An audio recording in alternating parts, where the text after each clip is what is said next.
So good morning students, आप सभी का स्वागत है आज के डेली डिस्पैच डिस्कशन में। और आज हम डिस्कस करेंगे सबसे पहले एंटी डिफेक्शन लॉ था, हिंदू के अंदर आया था और आपको पता होना चाहिए कि सीएपीएफ के अंदर ये बहुत इंपॉर्टेंट टॉपिक है। पिछले 4 सालों में इसको पूछा गया है, तो इसको बिल्कुल भी हम मिस नहीं कर सकते। पेपर 1 पेपर 2 दोनों के लिए इंपॉर्टेंट है। ठीक है, तो स्टार्ट करते हैं। स्टार्ट करने से पहले थोड़ा सा बेसिक समझते हैं एंटी डिफेक्शन लॉ में कि ये जो एडिटोरियल किस डायरेक्शन में मूव कर रहा है। तो जो एंटी डिफेक्शन लॉ है आपको पता होना चाहिए 10th शेड्यूल में आता है।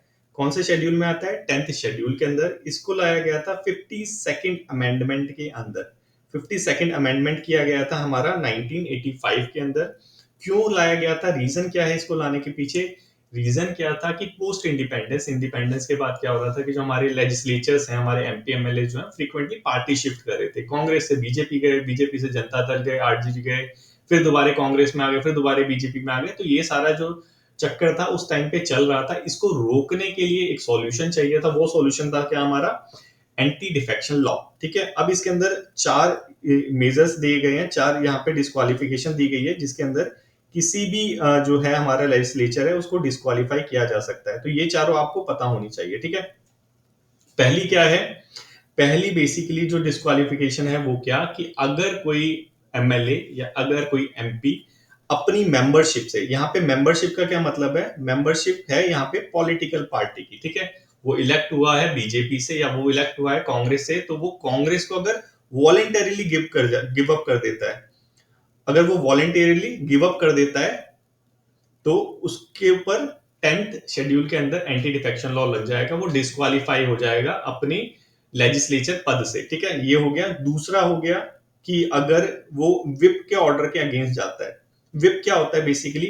विप बेसिकली फ्लोर असिस्टेंट को बोलते हैं। फ्लोर असिस्टेंट क्या करता है? पार्टी के ऑर्डर्स वगैरह ये सारी चीज फॉलो करवाता है जितने भी उसके लेजिस्लेचर होते हैं। लेट्स से कि अगर बीजेपी है, बीजेपी के अगर 40 मेंबर हैं, 40 अगर उसके लेजिस्लेचर्स हैं, तो 40 को क्या क्या ऑर्डर फॉलो करवाने, किस पर्टिकुलर इश्यू पे किस पे वोटिंग करनी है, किस पे नहीं करनी, वो सारी चीजें हमारा विप करवाता है। ठीक है, अगर विप के ऑर्डर के अगेंस्ट जाते हैं, अगर विप के ऑर्डर के अगेंस्ट जाते हैं तो भी आपको एंटी डिफेक्शन लॉ लग जाएगा। आपका जो लेजिस्लेचर पद है वो कैंसिल हो जाएगा। ठीक है, उसके बाद अगर कोई इंडिपेंडेंट मेंबर, उसके बाद कोई अगर इंडिपेंडेंट मेंबर जो है वो कोई पार्टी ज्वाइन कर लेता है।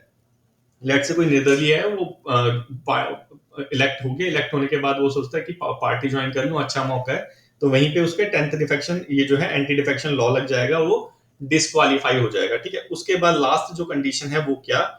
लास्ट कंडीशन है कि अगर जो नॉमिनेटेड मेंबर होता है, नॉमिनेटेड मेंबर जो होता है, अगर वो नॉमिनेटेड मेंबर आफ्टर 6 मंथ अगर कोई पॉलिटिकल पार्टी ज्वाइन कर लेता है, आफ्टर 6 मंथ से पहले कर ले तो नहीं, आफ्टर 6 मंथ ज्वाइन करता है, तो उसके ऊपर भी जो 10th शेड्यूल के अंदर एंटी डिफेक्शन लॉ है वो लग जाएगा। अब एडिटोरियल में बोला है कि ये तो चीज आ गई, थोड़ा सा इससे फर्क पड़ा है, लेकिन अभी भी यहाँ पे कमियां हैं, उनको दूर करने की जरूरत है। वो क्या क्या कमियां हैं वो हम एडिटोरियल के अंदर जब झांकेंगे, जब इसको डिस्कस करेंगे तो वो सारी चीज देखेंगे। लेकिन थोड़ा सा और देख लो यहाँ पे, इसके अंदर इसको फाइनल अथॉरिटी कौन होता है? पार्लियामेंट लेवल पे यहाँ पे होता है चेयरमैन राज्यसभा का और स्पीकर लोकसभा का। चेयरमैन राज्यसभा का, स्पीकर लोकसभा का होता है। लेकिन ये दोनों फाइनल नहीं है, इसके ऊपर जुडिशियल रिव्यू की अथॉरिटी है किसको? हाईकोर्ट और सुप्रीम कोर्ट को। हाईकोर्ट और सुप्रीम कोर्ट को अंडर एक कौन सा ये आया था आप बताओ मेरे को? कोर्ट केस हुआ था एक कि होतो होलोहन केस जो था, कि होतो होलोहन केस, कि होतो होलोहन केस जो था, इसके अंडर इसको जो हमारा 10th शेड्यूल है उसको जुडिशियल रिव्यू के अंदर लाया गया था। ये पता होना चाहिए। क्यों पता होना चाहिए? कि आपके सीएपीएफ के अंदर प्रीवियस ईयर देखोगे तो सब समझ आ जाएगा कि आपके जो प्रीवियस ईयर के अंदर ऐसे बहुत सारे पेपर 1 के अंदर क्वेश्चन आ रखे हैं कि पर्टिकुलर केस का नाम पूछा है, बोला है कि किससे रिलेटेड है, तो किहोतो होलन केस आपको पता होना चाहिए किससे रिलेटेड है, आपके 10th डिफेक्शन लॉ से। उसी के अंदर इसको जुडिशियल रिव्यू के अंदर लाया गया था। तो ये बेसिक है, थोड़ा सा पता होना चाहिए, इतना तो बच्चों को पता होना चाहिए। ठीक है, अब अपना डिस्कशन स्टार्ट करते हैं। ये बेसिकली समरी होती है, डिस्कशन के बाद एक बार पढ़ लेना, ये सारी चीज वही है जो आप डिस्कस करेंगे। ठीक है, अब देखते हैं ये जो हमारा 10th शेड्यूल है ये आया कैसे था। 10th शेड्यूल मतलब एंटी डिफेक्शन लॉ आया कैसे था? देखो 1985 में अभी हमने डिस्कस करा कि फ्रीक्वेंटली क्या हो रहा था, पार्टी स्विचिंग हो रही थी, इधर से उधर गए, उधर से इधर गए, इस पार्टी से उस पार्टी, उस पार्टी से तीसरी पार्टी। इसकी वजह से क्या होता है? पॉलिटिकल स्टेबिलिटी वो बिगड़ रही थी। लेट से गवर्नमेंट गिर जा रही थी, गवर्नमेंट के लिए एक पर्टिकुलर मेजोरिटी चाहिए होती है, वो थी उनके पास, लेकिन एक मेंबर को थोड़ा सा रिश्वत वगैरह दी, पैसे वगैरह दी, वो यहाँ से शिफ्ट होकर इधर चला गया और वो पार्टी गिर गई, ठीक है।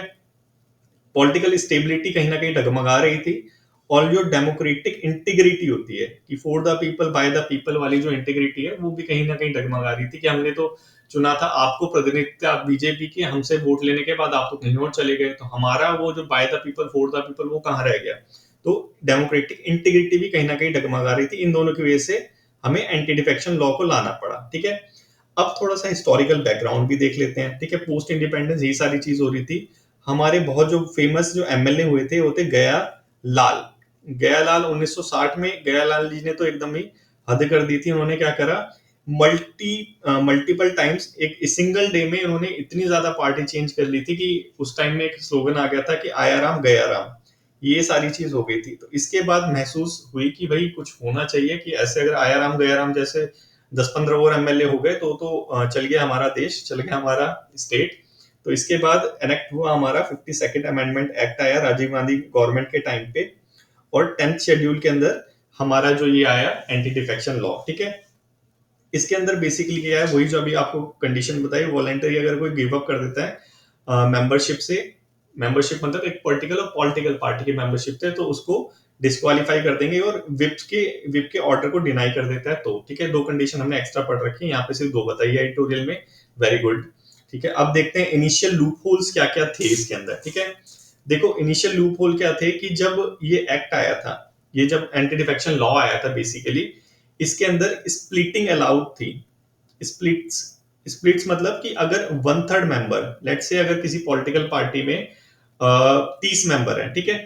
किसी पर्टिकुलर पार्टी के 30 मेंबर है जो लेजिस्लेचर बन चुके हैं, इस 30 में से 10 बोलेंगे कि यार इस पार्टी को छोड़ो दूसरी पार्टी में चलते हैं, तो वो जो स्प्लिट थी वो अलाउ थी उस टाइम के अंदर, ठीक है। इससे क्या हो रहा था, मास डिफेक्शन हो रही थी। अभी तो एक एक बंदा डिफेक्ट कर रहा था, अब ये क्या कर रहे थे, 1/3 मेंबर को ही, 1/3 मेंबर जो थे वो ही पूरी पार्टी से स्प्लिट हो रहे थे। अब पार्टी से स्प्लिट होने का रीजन बहुत सारा होता है, कि बैकडोर से उसको थोड़ा सा बोल रहे हैं कि थोड़े पैसे ले लो और तो इधर आ जाओ, ये सारी चीज होती है पॉलिटिक्स में, ये सारी न्यूज में भी आती है, ठीक है। तो ऐसा कोई घबराने की जरूरत नहीं है, सब न्यूज में आती है। होर्स ट्रेडिंग, एक बार ऐसा कुछ इंसिडेंट हुआ था जहां पे उसके अंदर पूरे पार्लियामेंट के अंदर नोट बिक रहे थे कि लोग नोट लो और हमारी पार्टी में आ जाओ, ऐसे करके कुछ हुआ था।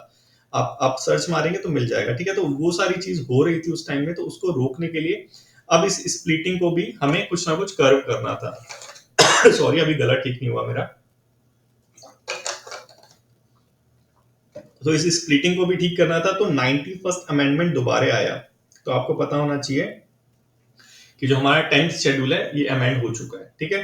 91st अमेंडमेंट 2003 में आया, जिसके अंदर अब बोला कि 2/3 मेंबर जो है, अगर वो एग्री होंगे स्प्लिट के लिए, नहीं मर्जर के लिए, तो ये जो डिस्क्वालिफिकेशन है ये नहीं लगेगी, ठीक है।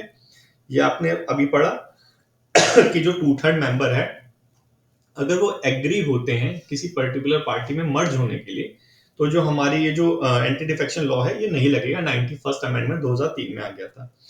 अब एडिटोरियल में बताया हमारे राइटर ने कि भाई इसके साथ अभी भी चैलेंजेस हैं कुछ कुछ।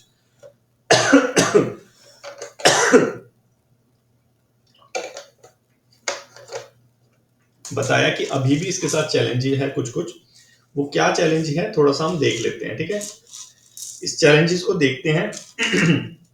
देखो चैलेंजेस क्या है, चैलेंजेस है कि जो डिफेक्शन केस है ये कौन डिसाइड करता है, कौन करता है, स्पीकर या फिर हमारा चेयरमैन, लोकसभा या राज्यसभा। अब यहाँ पे चैलेंजेस है कि वो बहुत महीनों सालों लगा देता है डिसाइड करने में एंटी डिफेक्शन लॉ का, कि कोई पर्टिकुलर एमएलए है वो डिफेक्ट करेगा या नहीं करेगा, ठीक है। इसकी वजह से ये डिस्क्रिशनरी पावर रहती है बेसिकली स्पीकर के ऊपर,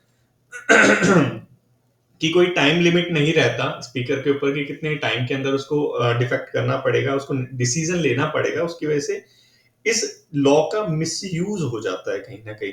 इस लॉ का क्या हो जाता है, मिसयूज हो जाता है।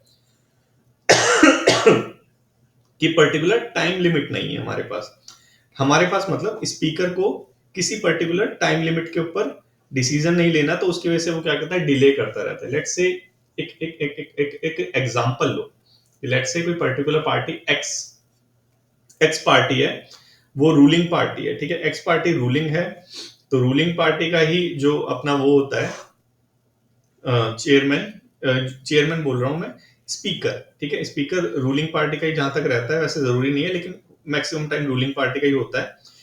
अब जब वो नॉमिनेट होता है, देखो ये एक्सेप्शन भी है, इसको भी थोड़ा सा याद रखना कि जब उसको स्पीकर के लिए चुना गया, ठीक है, कोई पर्टिकुलर पॉलिटिकल पार्टी एक्स का है, एक्स का मेंबर है, उसको स्पीकर के लिए चुना गया, तो वो क्या करेगा कि अपनी पार्टी से रिजाइन दे देगा, अपनी पार्टी से रिजाइन देगा, पद से रिजाइन नहीं देगा। रिजाइन देने के बाद वो क्या करेगा, वो स्पीकर के लिए चुना जाएगा। लेकिन ये भी तो डिफेक्शन के अंदर आना चाहिए, क्योंकि इसने यहाँ पे रिजाइन दे दिया, वॉलंटरीली गिव अप करा है ना, लेकिन इसको एक्सक्लूड करा है, ये एक्सक्लूड है एंटी डिफेक्शन लॉ के अंदर। क्यों? क्योंकि ये स्पीकर के लिए चुन रहा है।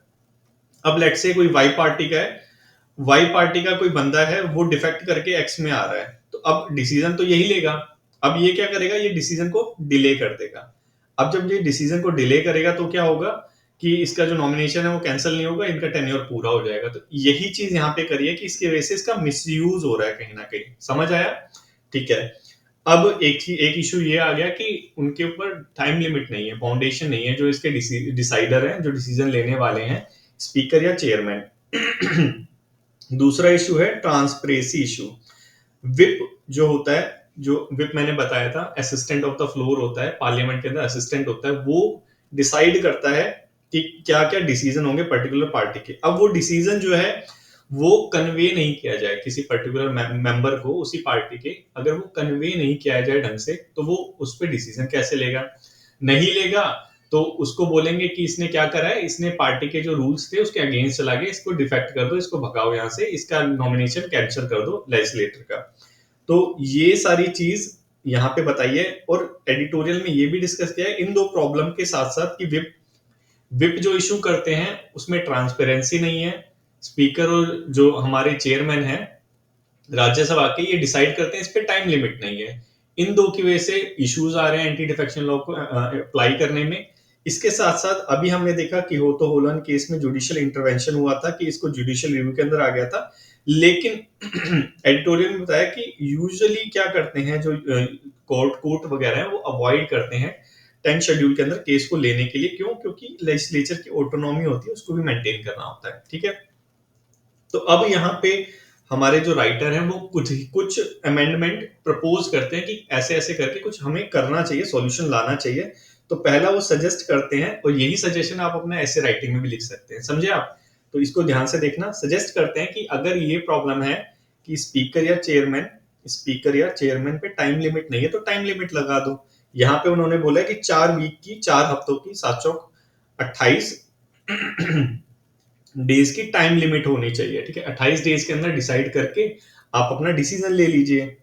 सेकंड थिंग उन्होंने बोली है, सेकंड प्रॉब्लम क्या थी, विप के ऑर्डर फॉलो नहीं हो पाते क्योंकि कन्वे नहीं किया जाता। तो कहते हैं कि इसको पब्लिश कर दीजिए न्यूज़पेपर के अंदर, जैसे, या फिर इलेक्ट्रॉनिक मीडिया से वहां से पब्लिश कर दीजिए, तो ट्रांसपेरेंसी आएगी। तो दूसरा सजेशन दिया है कि जो विप के ऑर्डर है उसको पब्लिश करना चाहिए। तो ये दो सजेशन यहाँ पे हमारे जो एडिटोरियल के एडिटर हैं, राइटर हैं, वो यहाँ पे देते हैं, और ये दोनों ही अच्छे सजेशन है, आप भी अपने ऐसे राइटिंग में लिख सकते हैं।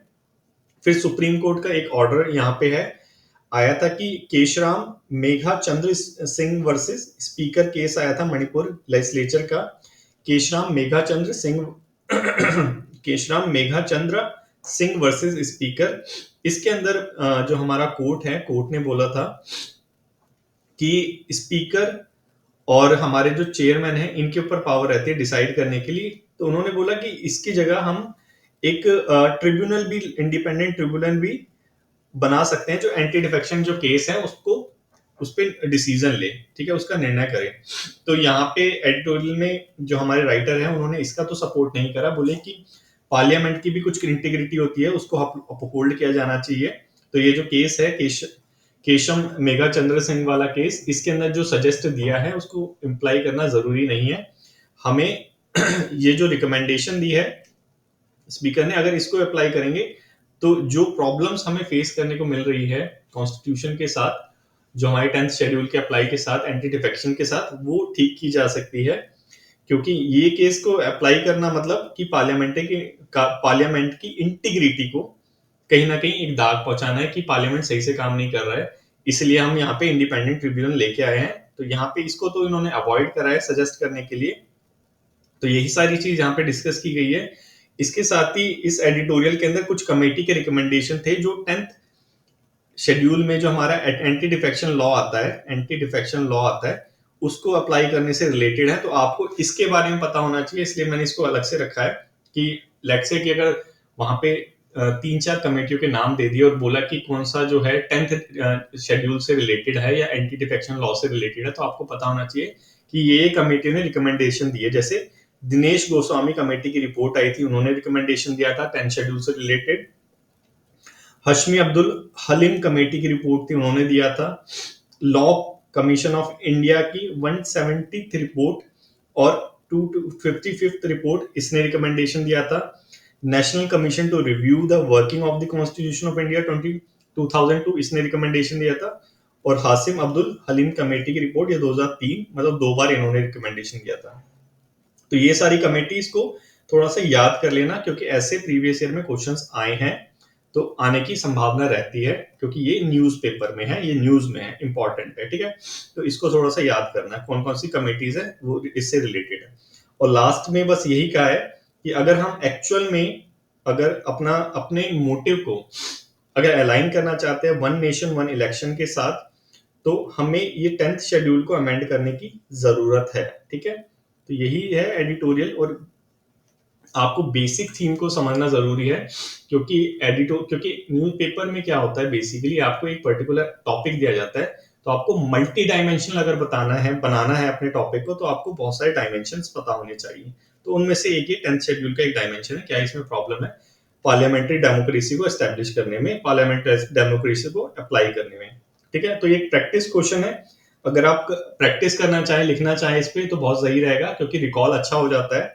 और 2018 में एक क्वेश्चन आया था जिसके अंदर इस एडिटोरियल में जो अभी हमने डिस्कस किया है, यहां से फोल्डर पॉइंट्स लिए जा सकते हैं, ठीक है। 2018 में क्या आया था? Non performing parliament, unhealthy trend in democracy, ठीक है। तो इसके अंदर साफ साफ दिख रहा है कि जो हमने अभी डिस्कस करा है उसको अप्लाई कर सकते हैं। तो इसीलिए मैंने आपको बोला कि फोल्डर पॉइंट्स पे हमें ध्यान देना है, कि हमें यहाँ से कुछ ना कुछ गेन करना है हर दिन, ठीक है। हर दिन कुछ गेन करेंगे तो हम पे plenty of amount of knowledge होगी, कोई भी ऐसे हमारे पास आएगा हम उसको अच्छे से लिख पाएंगे, ठीक है। 2019 में क्वेश्चन आया था, इसको हम सॉल्व करने की कोशिश करेंगे सीएपीएफ के अंदर। यहाँ पे बोला है which one of the following note true, मतलब कौन सा सही नहीं है about the 10th schedule of the constitution. जो अभी हमने 10th शेड्यूल ऑफ कॉन्स्टिट्यूशन पढ़ा, उसके बारे में स्टेटमेंट दी गई है। 2019 का प्रीवियस ईयर का सीएपीएफ का क्वेश्चन है। तो आपको फिर दोबारा से एक बीज मंत्र देता हूं कि अगर आपका जो सोर्स है वो आपको प्रीवियस ईयर के क्वेश्चंस सॉल्व करने में हेल्प करता है, तो वो आपको आगे वाले ईयर्स के क्वेश्चन को भी सॉल्व करने में हेल्प करेगा, ठीक है। तो अब देखते हैं अपनी नॉलेज कहां तक हमारी गेन हुई है। The schedule lay down that elected members may be disqualified on the ground of defection. Elected members, बिल्कुल ये तो था ही, हमने देखा था कि इलेक्टेड मेंबर जो है वो अगर कहीं शिफ्ट कर जाता है तो वो डिस्क्वालीफाई हो जाता है, ठीक है ये हमारा। Disqualification on the ground of defection does not apply in the case of merger with another political party, ठीक है। हमने 2/3 वाला देखा था, नहीं होता, सही है ये भी। Case of dispute are decided by the speaker, chairman of the house concerned, बिल्कुल ये भी सही है। थर्ड देखते हैं, supreme court of the India is the final arbitrator in the case which remain unresolved. तो नहीं भाई, सुप्रीम कोर्ट ऑफ इंडिया जो है फाइनल आर्बिट्रेटर नहीं है, उस पर जुडिशियल रिव्यू की पावर है। फाइनल आर्बिट्रेटर तो हमारा कौन है? वो है हमारा ये स्पीकर या फिर चेयरमैन, ठीक है।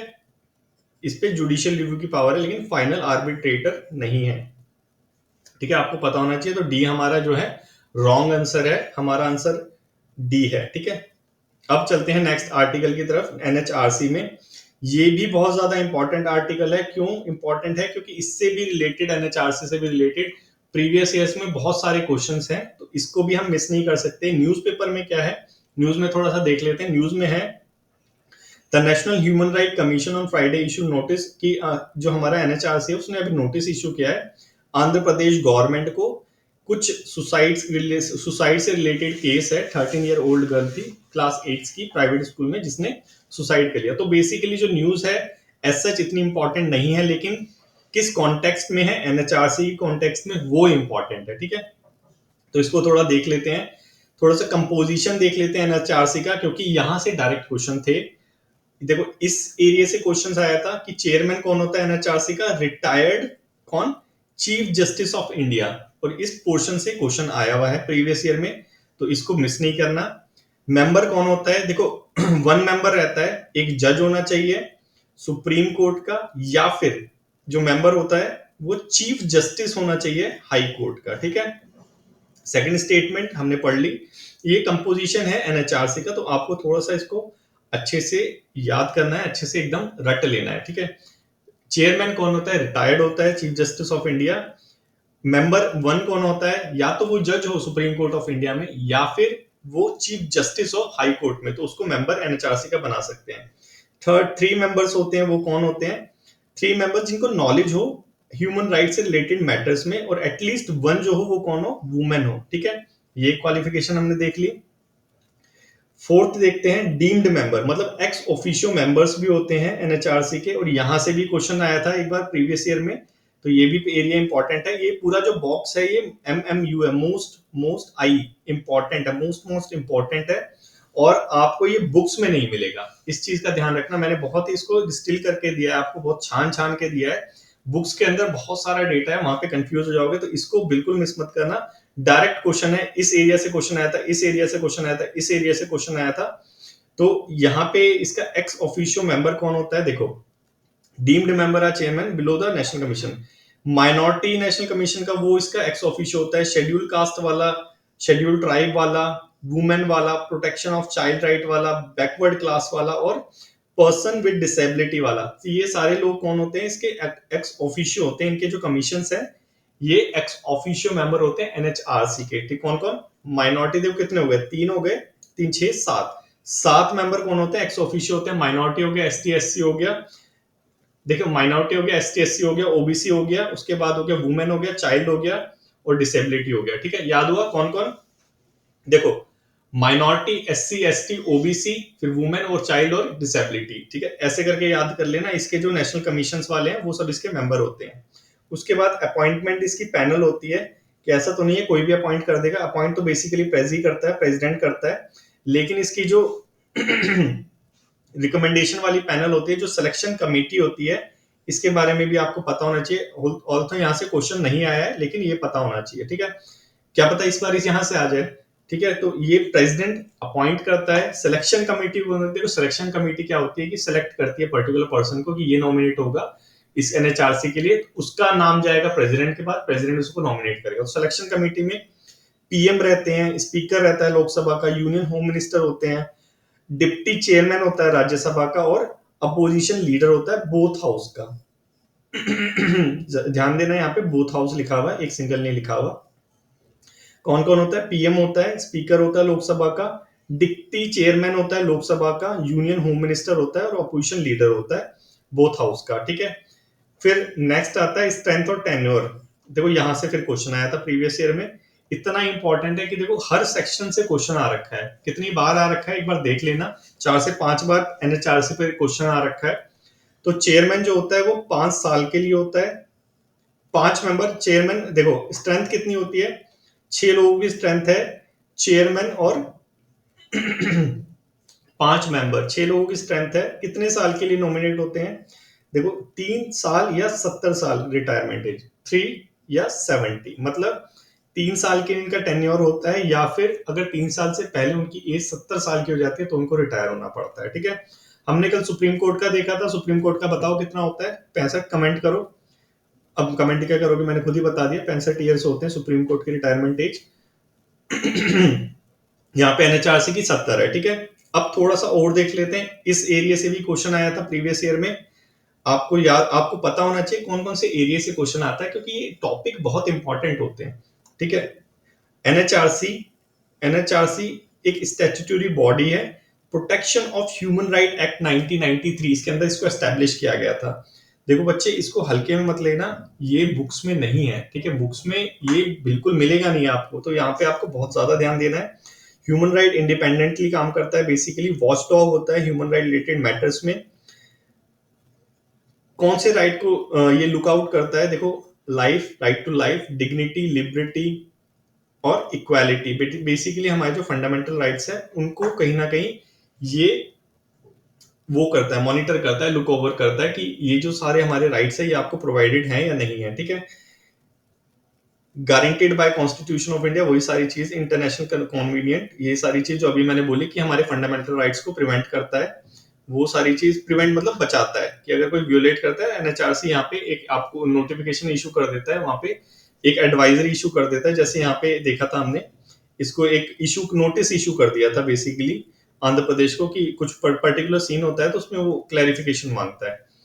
ये एस्टेब्लिश हुआ था एक इंटरनेट, देखो हमारे पे एक हमारा 51 है शायद, वो थोड़ा सा देख लेना उसको।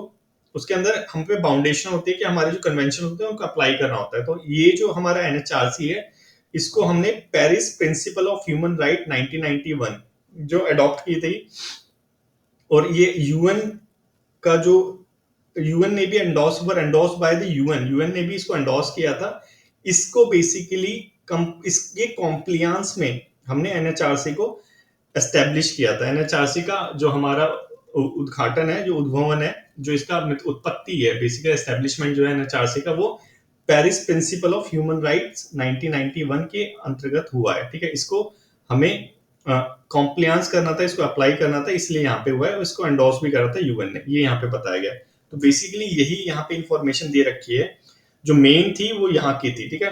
कंपोजिशन ऑफ एनएचआरसी की ये वाली आपको एकदम रट लेनी है, क्योंकि यहाँ से बहुत क्वेश्चन आए प्रीवियस ईयर में, और आने वाले ईयर्स में भी आने की संभावना है, क्योंकि ये करंट में है, ठीक है। अब प्रीवियस ईयर का 2015 का एक क्वेश्चन देख लेते हैं, फिर आगे चलते हैं। देखो एनएचआरसी के बारे में स्टेटमेंट दे रखी है, a chairperson who has been a chief justice of Supreme Court और अ हाई कोर्ट। देखो पहले ही क्वेश्चन गलत दे रखा है, हमने अभी पढ़ा था क्या कि रिटायर्ड होना चाहिए, चीफ जस्टिस नहीं, has been a retired chief justice होना चाहिए, और हाई कोर्ट का तो बिल्कुल नहीं चलेगा, चेयरपर्सन। तो पहला स्टेटमेंट ही गलत है, ये गलत हो गया, ये गलत हो गया, ये गलत हो गया, आंसर अपने आप ये सही हो गया, ठीक है। बाकी देखा ना देखो आपकी मर्जी है, ठीक है। आगे चलते हैं, थोड़ा टाइम की कमी है भाई, आगे चलते हैं। नेशनल मिशन फॉर मैन्यूस्क्रिप्ट, ठीक है, national mission for manuscript newspaper में किस रीजन से है? देखो यूनियन मिनिस्ट्री ऑफ कल्चर ने अभी जो है एक रिवाइव एंड रीलॉन्च करा है किसको, national mission of for manuscript को। इसका पर्पस क्या है कि जो हमारे एंशियंट टेक्स्ट हैं, हमारे जो स्क्रिप्चर्स हैं, जो मैन्यूस्क्रिप्ट्स हैं, उसको प्रिजर्व करना है हमें, बेसिकली ये पर्पस है इसका, इस मिशन का, नेशनल मिशन फॉर मैन्यूस्क्रिप्ट का, ठीक है। अभी रिसेंटली जो हमारे कल्चर मिनिस्टर हैं, उन्होंने प्रपोज करा है कि एक अथॉरिटी को हमें एस्टेब्लिश करने की जरूरत है, एक फॉर्मेशन करने की जरूरत है, नेशनल मैन्यूस्क्रिप्ट अथॉरिटी, NMA। अभी ये जो अथॉरिटी है एग्जिस्टेंस में नहीं है, इसको फॉर्मेशन, इसका एस्टेब्लिशमेंट करने के लिए सजेस्ट करा है कि एक ऑटोनोमस ऐसी बॉडी होनी चाहिए जो इस मिशन को मींस रन करेगी, नेशनल मिशन फॉर मैन्यूस्क्रिप्ट को, इसको रन करेगी ये ऑटोनॉमस अथॉरिटी। इसके लिए बेसिकली उन्होंने जस्ट चर्चा करी है, ऑटोनॉमस अथॉरिटी होगी, लेकिन अभी ये है नहीं, ठीक है। तो हमें बेसिकली जानना है किसके बारे में, नेशनल मिशन फॉर मैन्यूस्क्रिप्ट के बारे में, क्योंकि ये न्यूज़पेपर में इससे रिलेटेड क्वेश्चन आ सकता है, और ऐसे प्रीवियस ईयर में इस पे बेसिकली इस टॉपिक पे तो नहीं आया, लेकिन इससे रिलेटेड टॉपिक्स पे क्वेश्चन आ रखे हैं, ठीक है। इसलिए यहाँ पे ये है।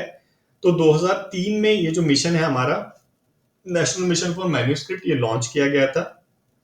कल्चर मिनिस्ट्री के अंदर ये आता है, गवर्नमेंट ऑफ इंडिया।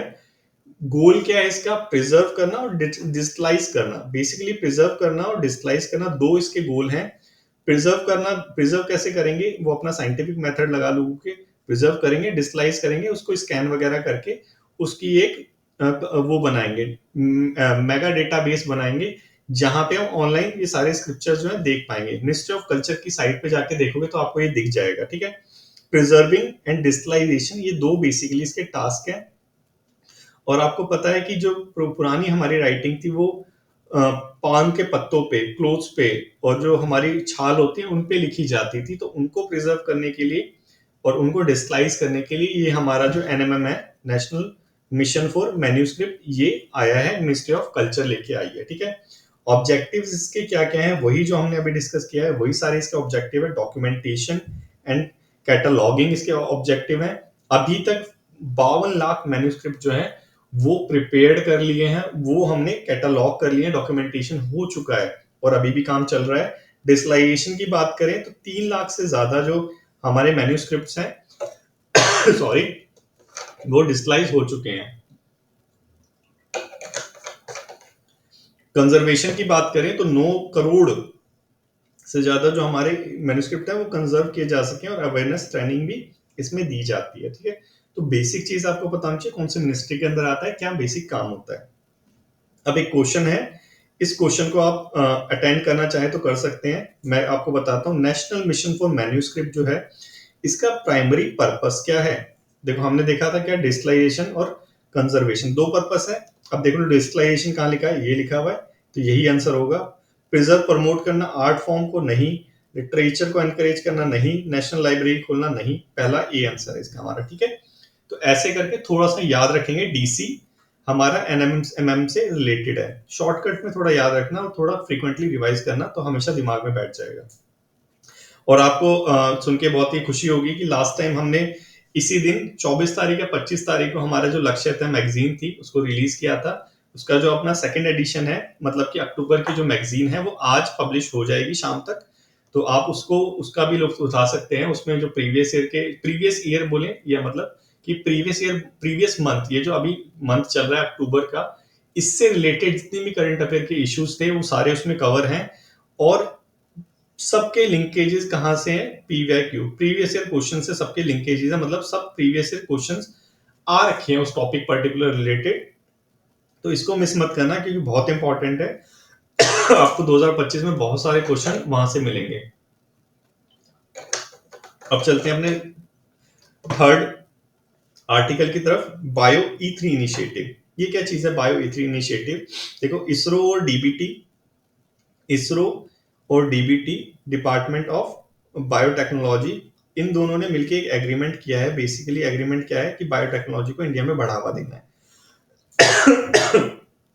ये एग्रीमेंट बेसिकली इनका एग्रीमेंट है। अभी हम इसको डिटेल से देखेंगे। बायोटेक्नोलॉजी का पोटेंशियल थोड़ा देख लो। देखो बायो इकोनॉमी का प्रोजेक्टेड क्या है कि $300 बिलियन बायो इकोनॉमी जो हमारी है $300 बिलियन 2030 तक पहुंच जाएंगी, ये कुछ अनुमान लगाया गया है। और इसका यूजेज क्या है, कौन कौन से सेक्टर में है? हेल्थ सेक्टर में है, रिसर्च में, फार्मास्यूटिकल्स में, दवाइयों वगैरह में, बायोथेरेपेटिक्स में और रीजनरेटिव मेडिसिन में इनका यूज होता है। बायो इकोनॉमी का, बायोटेक्नोलॉजी का, ठीक है। तो इसरो और डीबीटी का जो एग्रीमेंट है किससे रिलेटेड है? बायो ई3 से, ठीक है, इनिशिएटिव से। तो ये थोड़ा सा आपको याद रखना है। उसके बाद थोड़ा सा देखते हैं कि ये क्या है बायो ई3 इनिशिएटिव। प्राइमरी गोल जो इनिशिएटिव का क्या है कि हमारी इंडिया में बायो इकोनॉमी की ग्रोथ करनी है, क्योंकि इसका प्रोजेक्ट, इसकी जो मतलब कि उसकी संभावना जो है, इसका पोटेंशियल जो है बहुत ज्यादा है। 300 बिलियन से 300 बिलियन तक इसका पोटेंशियल है जो 2030 तक यहाँ पर पहुंच जाएगा बायोटेक्नोलॉजी का। तो इसको कहीं ना कहीं हमें प्रमोट करना है, जिसके लिए हमारा ये इनिशिएटिव है। अब देखो ये सारी चीज आएगी तो इकोनॉमी ग्रो करेगी।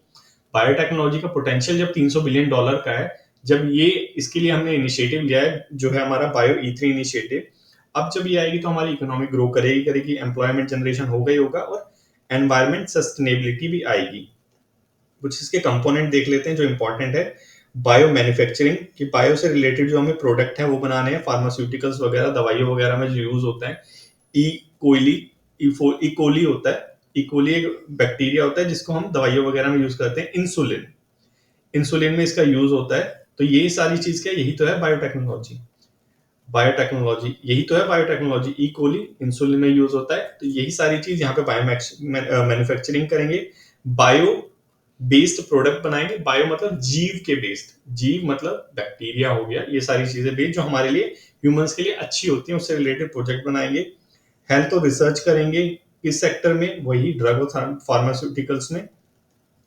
वेस्ट मैनेजमेंट में आपको पता होना चाहिए कि बैक्टीरिया वगैरह जो होते हैं हमारे वेस्ट को डिग्रेड करते हैं, मीथेन वगैरह भी निकलती है हमारे जो हमारे सीवरेज प्लांट्स होते हैं वहां पे। एनारोबिक कंडीशन में जहाँ पे ऑक्सीजन एब्सेंट होती है। ये थोड़ा सा एनवायरनमेंट का थोड़ा सा पता होना चाहिए भी, ठीक है। तो ये हमारा बायो ई इनिशिएटिव के अंतर्गत बायो मैन्युफैक्चरिंग, हेल्थ रिसर्च और वेस्ट मैनेजमेंट, ये सारी चीजें की जाएगी। कोलैबोरेशन अभी हमने देखा इसरो के साथ किया ही है। इसके साथ इसको करने के लिए कोलैबोरेशन बेसिकली क्या है कि हमारा जो भारतीय अंतरिक्ष स्टेशन है, इसके अंदर इससे रिलेटेड एक्सपेरिमेंट किया जाएगा। इससे रिलेटेड ये हमारा कोलैबोरेशन है। इसके अंदर स्टार्टअप को भी सपोर्ट किया जाएगा कि ये जो मैन्युफैक्चरिंग वगैरह करेंगे, इस पोटेंशियल में हमारी प्राइवेट कंपनीज भी है। ऐसा नहीं है सिर्फ गवर्नमेंट यहाँ पे इनिशिएट करेगी, प्राइवेट भी इसमें इंक्लूड है। इम्पैक्ट क्या होगा इकोनॉमी में, हमारा भारत जो है आत्मनिर्भर भारत बनेगा, ठीक है। बेसिकली ये सारी चीजें होंगी।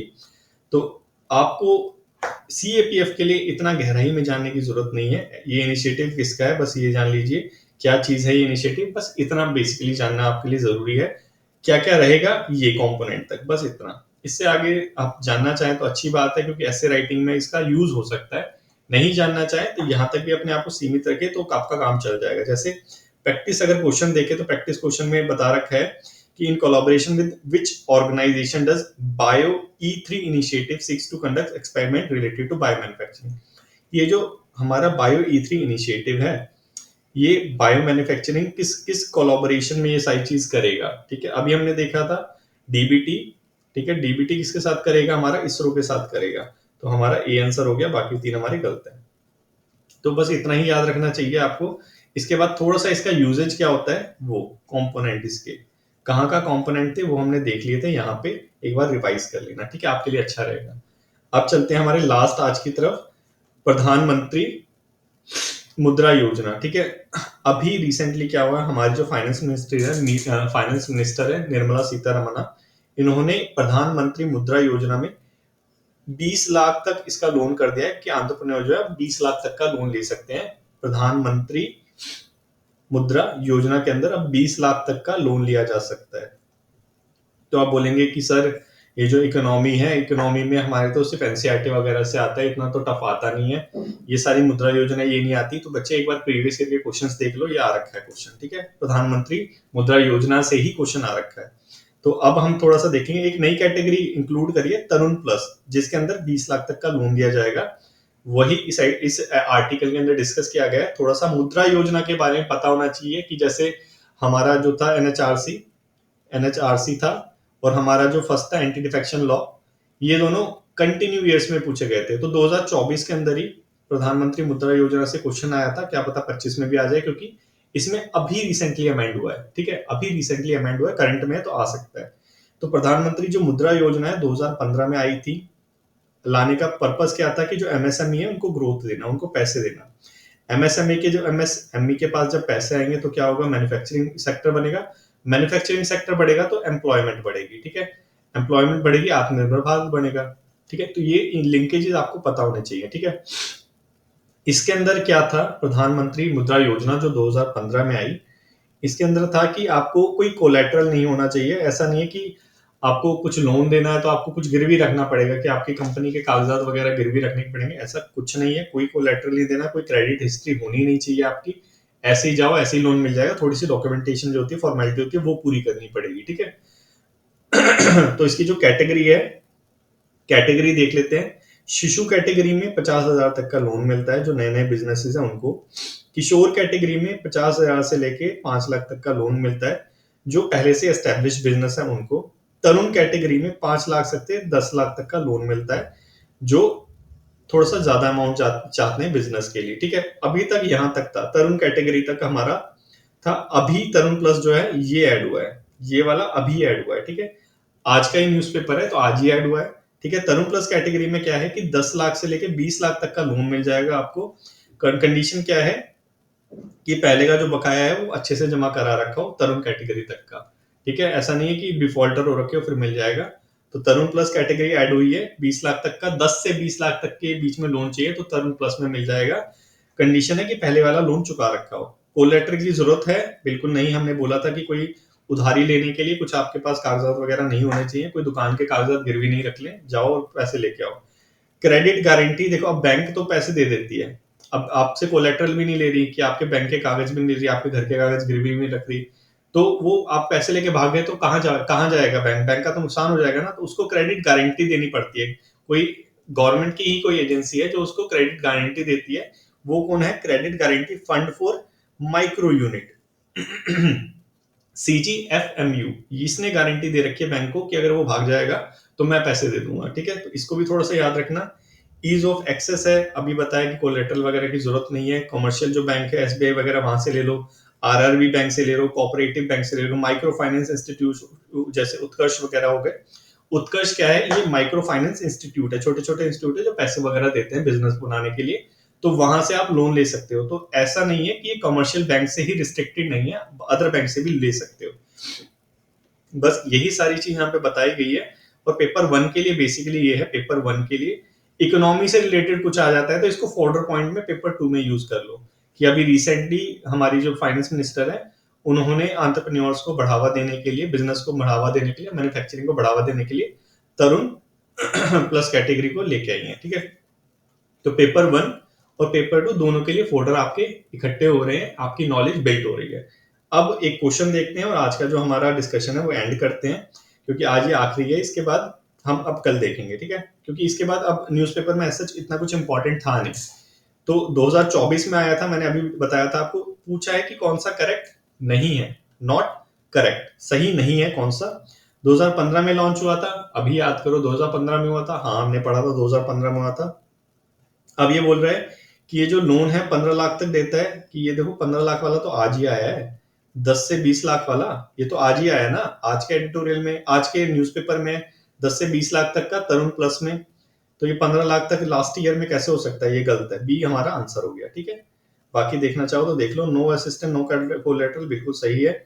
No only for term loan requirement, हाँ बिल्कुल टर्म लोन के लिए दिया जाता है। टर्म लोन मतलब कि एक साथ पैसे ले लो और किस्तों में चुकाओ, टर्म लोन उसके लिए दिया जाता है, ना कि वर्किंग कैपिटल के लिए।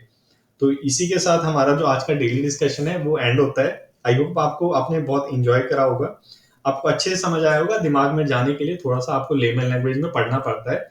इतनी ज्यादा इंग्लिश में सोफिस्टिकेटेड लैंग्वेज में पढ़ोगे तो इतना समझ नहीं आएगा। अगर आता है तो बहुत अच्छी बात है, नहीं आता तो लेमन में समझो और इंग्लिश में लिखो, कोई प्रॉब्लम नहीं है। ठीक है, so thank you so much. अगर आपको पसंद आया तो वीडियो को लाइक करना और शेयर करना मत भूलना। ठीक है, थैंक यू सो मच।